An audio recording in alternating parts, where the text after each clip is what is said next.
I enjoyed it from day one, and I still enjoy it, and been farming all my life. Part of a family farm with 2 sons and wife and 2 daughters. I want to stay here. I'd like to keep working on the farm till I physically can't. I think you have to have a passion and that survival instinct to say, this is our farm, no one's going to take it off us, and you'll sacrifice anything to keep it. Sugarcane farming is very community based and supports a lot of families. It keeps small towns going. If you're a pure businessman, you'd never own a cane farm. It's just a passion in your life.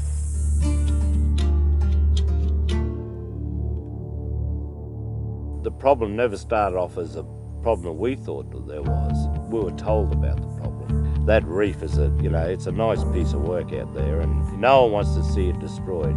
But the perception was we were destroying it almost intentionally, and that's the point I didn't like.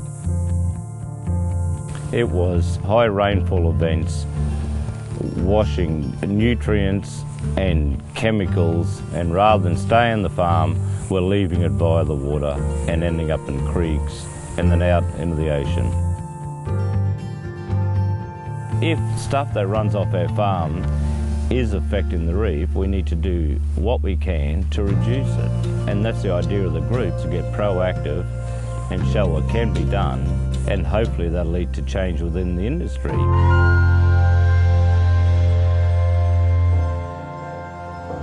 My name is Rob Cairns. I'm the WWF lead on Project Catalyst.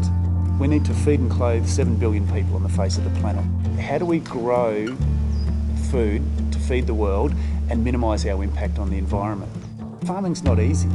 They make really complex decisions, with the weather, with the weed control, with the pest control. I've never met a cane farmer who willingly wants to destroy the Great Barrier Reef. Nobody wants to do that. And when you look at it, growers are actually the ultimate environmentalists.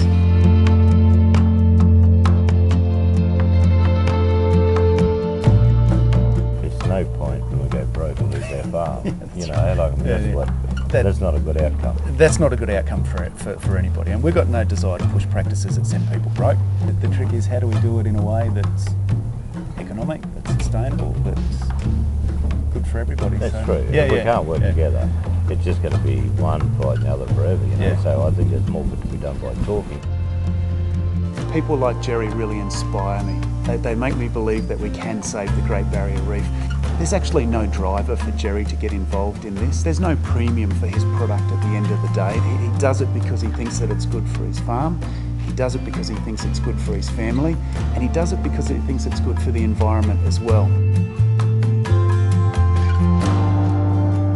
I'm Michelle Allen and I manage Project Catalyst for Coca-Cola. I think one of my favourite things about this project is that the growers lead it, and we're providing the financial support for them to speed the adoption of innovative practices, but they're the ones that are coming up with the ideas, they're the ones that are leading the project, and that is something very special. Yeah, Coca-Cola's obviously got a real interest obviously in sugarcane as a raw product, but also because I've got this global desire to replenish. We realise that people like Coca-Cola, they probably have more influence and more control over the issues that we're trying to address than any other organisation that we can think of. I think Coca-Cola sees itself as they've got a big place in the community, and I think they're just being a good citizen, I think. WWF can't do this by ourselves. Cane farmers can't do this by themselves. Coca-Cola can't do this by themselves. But as a group, when we get together and we work on the bits that we agree on, that's just so powerful.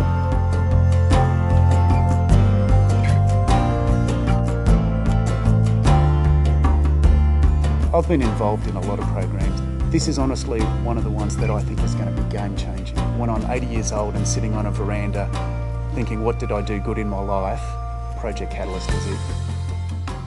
Until I started with this, the WWF was always seen as the absolute enemy to farmers. It seems to be, alliances between the WWF and farmers springing up everywhere. I think in the future, if you're not aware of the environment, you're not going to be able to farm. It's not so much a business, it's a way of life. I think my father would be very proud of what, we're doing here in the farm, and he'd love the fact that another generation's coming to the farm and keeping the name going, and he'd be very proud of it, I think.